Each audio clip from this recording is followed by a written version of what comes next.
Hi there YouTube, XtremeTrainz here. So in front of me you're looking at some more of the stuff which I got in my massive haul of random Japanese Thomas merchandise from a couple of years back. So that probably gives a title to what this video is about, which is the next installment of my Thomas Mitsu merchandise reviews, where I'm going to talk to you about some awesome items in front of me, and hopefully with your guys' help we can figure out where they are, what they come from, and what was in that range. So, in this episode we'll be looking at these incredible disassemblable, that's not a word, Thomas wooden toys, and taking a look at what really lies inside of them. So, what are we waiting for? Let's do it.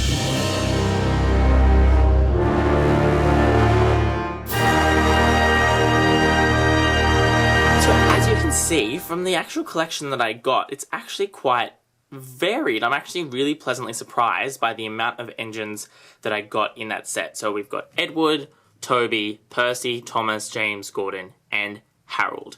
Now, the first thing I want to say about all of these is they are actually licensed toys. You can see from the bottom, if we just look on Harold because it's the clearest, easiest to read, 2002 Bandai, made in China. So these are definitely licensed toys, which at the start I wasn't totally sure about, but they definitely are licensed toys. First thing to notice about all of them is that they're made from a wooden construction. So they've all got a very similar style in the way they go together. They've got little wooden wheels like that. Again, you can see that licensing info, this was 2001, but same deal. You can see they go together very, very nicely. Yeah, that's the kind of thing we're talking about. This is real wood. These are quite heavy, they're quite solid. They all feel particularly like Toby. There's a lot of weight in them, you know, for the type of and the size of engine that they are. Very, very nice. Now, as you can see, one of the key things about these is they actually come apart. So there's actually multiple parts of them which can pop off so that you can rebuild them or build them yourself, I imagine. So they're probably key things to note about all of them. The last thing would just be that it has quite an interesting coupling system. So before I look at them individually, you can just see they've got kind of a hook and loop system going on. What's interesting to me is that Edward's, for some reason, is loop at the front and hook at the back, whereas all the other engines are hook at the front and loop at the back. I'm not sure whether these can be pulled out. Maybe they can, but because this is quite old and the plastic's starting to get a little bit brittle, I'm a little bit afraid to pull them out in case I break them, so I'm just going to leave them. But they do use that kind of system, which has its pros and cons. Personally, I'm not a big fan of it. I think magnets are almost always the way to go. But in this circumstance, I can see that that probably wouldn't have just been appropriate for the size of the toys, because they would have just been too big to have magnets. So as it should be, the first engine we're going to look at is Thomas. Now you can see here that Thomas is actually misassembled from when I've got him. So let's pull him apart. Now the trick is that some of them are easier to pull apart than others. This Thomas one I found has been a little bit difficult to pull apart, hence why I haven't assembled him correctly.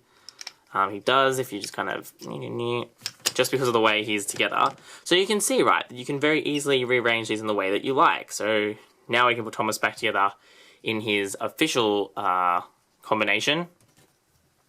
Put his face back on. Whoop. Again, you can see the running board comes right out of these things. There we go. On they go. There. And there we have it. Now you can see why this would have been reassembled incorrectly, because you can see that it doesn't quite fit together as well. There's a little bit of a seam between the boiler and the cab when it's assembled the correct way around. I imagine that's just because of the way that these are made. So I can see why the previous owners would have put it the other way around. First thing to look at though is this face. Very, very classic faces. These have all got very classic illustration style faces. I think they look awesome. I mean, sure, they are flat. As you can see, they're just flat white with a bit of painting on them. But I still think they look really, really nice. Considering the type of toy they are, the detail on the side here is actually pretty good. Pleasantly surprised. Not a lot of paint otherwise on these things. They're quite sparse. But I think that's, again, it's the style of toys. They're a very basic toy. They're designed to come apart and go back together. So they're not like a collector's model as such. So you can see that they just put the very bare details on them to get them to go and to make sure that they actually work as toys. So Thomas is pretty nice. Coming out of Percy, you can see again we've got that awesome classic style face, but again you can see how it's slightly off center in the way that's gone together, and so it's quite clear that these are probably not up to the standard of toys that we would possibly expect, because they are a little bit kind of all over the place in the way they're put together. You can see his boiler doesn't really line up straight, parallel with his wheels, but that's okay. Coming around again, you can see he's got those same kind of details that we saw on Thomas, with just a little bit of painting on the side and on the cab, but nothing in the coal bunker. Again, nothing on the back, nothing on the running board. Same chassis as Thomas, just about, but the same style of wheel either way. This one is 2001 as well. Yeah, I mean, there's not a lot more to say about them apart from, again, he comes apart in a similar way. Running board comes out, and then these three parts come out. So they have a very similar kind of design. I imagine that's so that you can combine them or mix and match them however you please. If I can just get this back on, that would be really nice. Yep, there we go. So that's Percy. Next on is James. Now he is substantially bigger. He's also got a little bit more battle damage than the other ones do. Again, similar wheel design on the bottom. Interesting to note, they did actually space it out, so he has the three closer together at the front with a big gap with one wheel for the tender, which is interesting and nice to see. 2001. Sorry guys, that's upside down, but anyway. Again, you can see this one doesn't quite line up. He's also a little bit skew with all over the place. Awesome classic James face. Very, very happy and like that a lot. Just the very minimum details painted. Again, you can pull this off.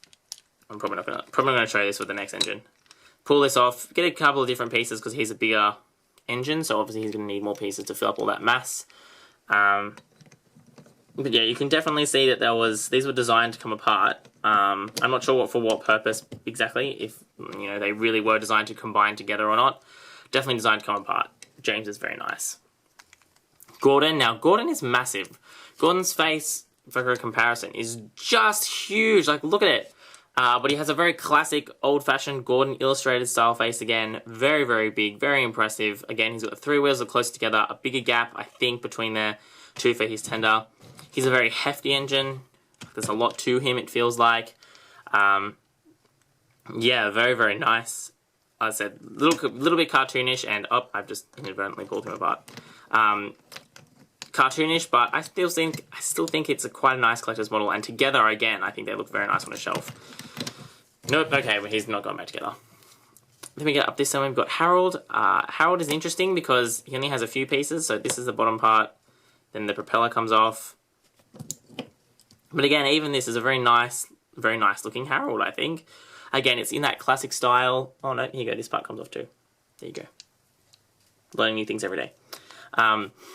Very classic style face with a very basic expression, very classic, shape and colouring. It looks like he's come out of the era where he is, which is the late 90s and early 2000s. Again, the spilling propeller is a nice feature. I'm glad they incorporated that with the fact that you can also take it apart. Very nice, that one. Toby, again, very, very nice. They did it probably a little bit too square and not rectangular enough, but again, for the caricature nature of the series, don't have a problem with that at all. His roof comes off, his middle comes off, and then he's just got his wheels. Interesting to note that he's also 2002, but he's also got 6 driving wheels. Now, for example, a lot of engines cheat on this. For example, the Trackmaster engines cheat, and so do the Wooden Railway engines, by only taking out that middle wheel because you can't see it when it's underneath the running boards or the cow catchers. They've put it on this one, which is really, really nice attention to detail. Also, I think Toby kind of wins out in the paint department. He has a lot more paint details than the others. For example, he's got painting on all 4 sides to show everything, all his windows and doors and all that kind of stuff. Very nice face. I'm actually not a big fan of the classic Toby face. I think it looks a little bit weird. I'm a little bit more of a fan of the new style Toby face, but that's okay. This one, you can see the loop is broken off the back, but, sad times, it's secondhand. What could I expect? But again, very, very nice. Fits into the aesthetic of them well. And last but not least, we've got Edward.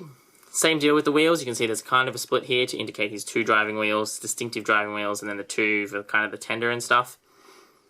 This is a nice face. Again, although I know it's Edward, I'm not a big fan of it. I do prefer kind of the newer faces on Edward. I just think these ones look a little bit off. Again, the reason his pins are the other way around, I just realised, is that he may be able to be reassembled in the correct position, which I'm going to attempt to do on camera, but again, they're quite stiff, these ones. Yeah, so unlike some of the others, which you can't switch around the bogies, you can switch around Edward's wheels because they have a symmetrical design. So here we go, we can just switch him around. There we go.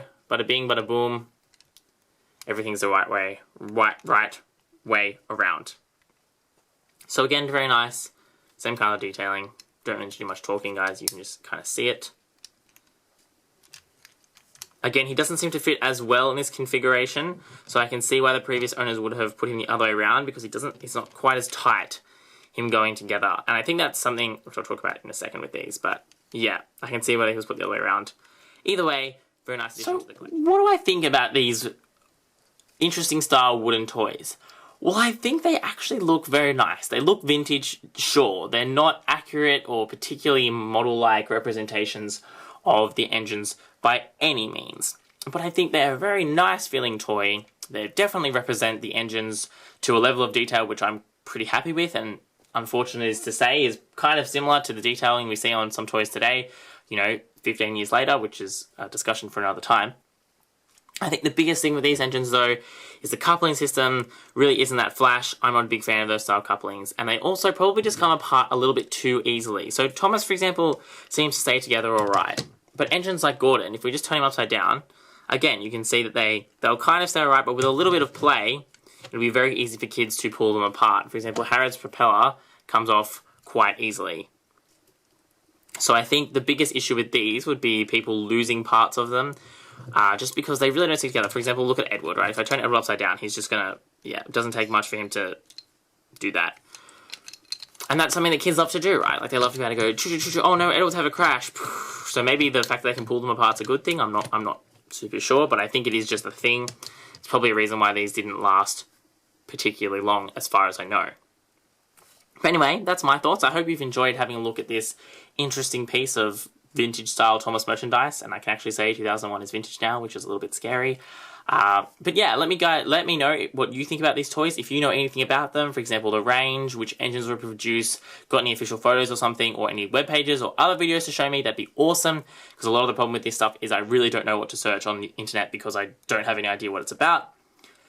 As always, thanks for watching. Do those cool things to do on YouTube, like comment and subscribe and like and do those things so I can get lots of views. Yay, then I can be YouTube famous. Woo! Okay, I'll stop now. Alright guys, as always, thanks for watching. That's what we've got time for. This is XtremeTrainz.